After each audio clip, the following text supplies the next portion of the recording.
दोस्तों, अगर पत्नी ने पति के खिलाफ झूठी आपराधिक शिकायत दर्ज कराई या झूठा मुकदमा दर्ज कराया है दोस्तों, तो इस आधार पर भी तलाक एक तरफा पति ले सकता है दोस्तों। और इसके लिए सुप्रीम कोर्ट का जजमेंट है दोस्तों जय हिंद, नमस्कार। मैं एडवोकेट आशीष मिश्रा। लाइक कर दीजिएगा, शेयर कर दीजिएगा, सब्सक्राइब कर दीजिएगा ताकि इन्फॉर्मेशन और लोगों को भी मिल सके दोस्तों। अगर किसी भी तरीके से पत्नी ने पति के खिलाफ झूठा मुकदमा दर्ज कराया है तो ये भी क्रुएल्टी होता है दोस्तों, और यहाँ पर तलाक लिया जा सकता है दोस्तों। अभी हम लोग इस केस को समझते हैं दोस्तों सुप्रीम कोर्ट ने एक अलग रह रहे जोड़े को तलाक देते हुए ये कहा था कि एक जीवन साथी द्वारा दूसरे के प्रति एक भी झूठी आपराधिक शिकायत दर्ज कराना वैवाहिक क्रूरता की श्रेणी में आएगा दोस्तों। ऐसा सुप्रीम कोर्ट ने कहा। साधारण शब्दों में समझिएगा कि अगर पत्नी पति के खिलाफ झूठी शिकायत दर्ज कराती है तो इस आधार पर भी डाइवोर्स लिया जा सकता है दोस्तों। और इस तरीके से दूसरे जीवन साथी को इस आधार पर यानी कि पति को तलाक लेने का अधिकार प्रदान करता है। पत्नी भी इस आधार पर तलाक ले सकती है दोस्तों केस क्या था? श्रीनिवास राव बनाम डीए दीपा, ये 2013 SC 226 के मामले में दोस्तों ये सुनवाई करते हुए सुप्रीम कोर्ट ने इस बात पर जोर देते हुए कहा था कि एक जीवन साथी द्वारा दूसरे पर इस तरीके की आपराधिक शिकायत भले ही वो एक ही क्यों ना हो दोस्तों, लेकिन वो तलाक के रूप में देखी जा सकती है। और क्योंकि इस तरीके की जो आपराधिक शिकायत होती है दोस्तों वो वैवाहिक क्रूरता यानी कि क्रुएल्टी की श्रेणी में ही आएगा दोस्तों। और इसी के साथ में सुप्रीम कोर्ट के सामने प्रस्तुत इस मामले में पति ने तलाक की याचिका दायर करी थी दोस्तों। इस मामले में जब उसकी पत्नी अपने ही परिजन यानी कि अपने ही घर वालों के साथ रहने लगी थी दोस्तों। और इस याचिका के विरोध में पत्नी ने क्या किया था? पत्नी ने IPC की धारा 34, 140 वोट 148A, 384, 324 और दहेज निषेध अधिनियम की धारा 4 और 6 के तहत पति और उसके घर वालों के खिलाफ आपराधिक मुकदमा दर्ज करा दिया दोस्तों। यही करते हैं दोस्तों, पत्नी अपने पति के खिलाफ, उसके घर वालों के खिलाफ झूठा मुकदमा दर्ज करा देते हैं अगर किसी भी तरीके का डिस्प्यूट होता है दोस्तों। और साथ ही पत्नी ने क्या किया? पत्नी ने भरण पोषण के लिए भी याचिका दायर करी थी दोस्तों, मेंटेनेंस के लिए, जिसमें जो स्थानीय कोर्ट था इस मामले में पति और उसके रिश्तेदारों को बरी कर दिया गया दोस्तों। और वहीं फैमिली कोर्ट ने दोस्तों वैवाहिक अधिकारों की बहाली को लेकर जो मांग की गई थी उसको खारिज कर दिया दोस्तों।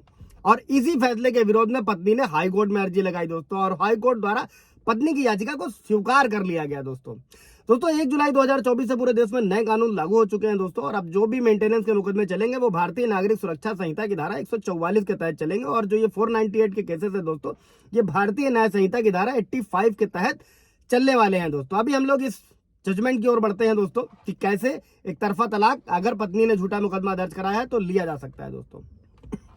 और इसी मामले की सुनवाई करते वक्त दोस्तों सुप्रीम कोर्ट ने यह कहा था कि इस तरीके के डाइवोर्स को तलाक का आधार मानने के लिए कोई वैधानिक स्वीकृति अभी तक नहीं प्राप्त हो सकी है। लेकिन संविधान के अनुच्छेद 142 के तहत सुप्रीम कोर्ट के पास इस तरीके की डिग्री पारित करने या बनाने का पूर्ण अधिकार है दोस्तों। और ऐसा आदेश जो उसके समक्ष किसी भी लंबित मामले में बहुत दिनों से लंबित चल रहा हो दोस्तों, और जहां पर न्याय करना आवश्यक हो दोस्तों। हालांकि ये शक्ति संविधान द्वारा किसी और कोर्ट को नहीं दी गई दोस्तों। इन्हीं कारणों से दोस्तों जब पत्नी ने झूठी आपराधिक शिकायत दर्ज करवाई पति के घर वालों के खिलाफ, तो ये क्रूरता है, सुप्रीम कोर्ट ने ऐसा माना दोस्तों। और ऐसे में पति यानी कि पीड़ित पक्ष तलाक के लिए दावा कर सकता है, उसके पास ये अधिकार होगा। और फैसले के अंत में सुप्रीम कोर्ट द्वारा कहा गया कि हम स्पष्ट रूप से देख सकते हैं कि प्रतिवादी यानी कि पत्नी ने पति के खिलाफ झूठी आपराधिक शिकायत दर्ज करी थी दोस्तों। और यहाँ एक ऐसी शिकायत भी वैवाहिक क्रूरता को साबित करने के लिए पर्याप्त है जिसके आधार पर पति के पास पत्नी को तलाक देने का अधिकार है दोस्तों। और इसी मामले में एक और जजमेंट था दोस्तों, ऐसा ही एक मामला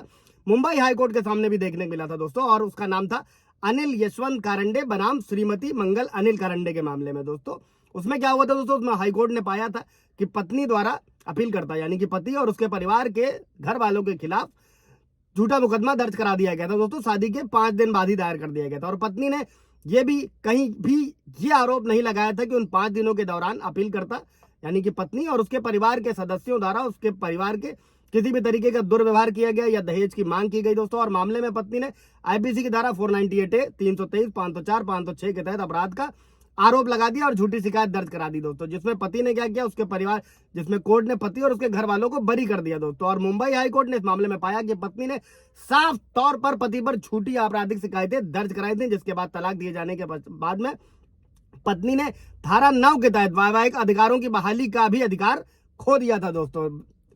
हिंदू मैरिज एक्ट सेक्शन 9 क्या होता है दोस्तों? इसमें अगर पत्नी या पति दोनों एक दूसरे से अलग रह रहे तो आप उन्हें वापस लाने के लिए हिंदू मैरिज सेक्शन 9 के तहत मुकदमा दर्ज कर सकते हैं दोस्तों। इसमें कोर्ट आदेश करता है कि पत्नी पति के पास जाकर रहे, अगर वो नहीं आती है तो उसे स्पष्ट कारण कोर्ट को बताने होते हैं दोस्तों। लेकिन इस केस में पत्नी ने वो सभी अधिकार खो दिए थे दोस्तों, इसीलिए कहते हैं कि अपने केस को, अपने ट्रायल को अच्छी तरीके से लड़े। फैमिली कोर्ट है, उसके बाद हाई कोर्ट है, आगे बढ़े। और इन सारी चीजें, जजमेंट से रिलेटेड कोई सवाल जवाब होगा दोस्तों तो पूछ लीजिएगा। Thank you.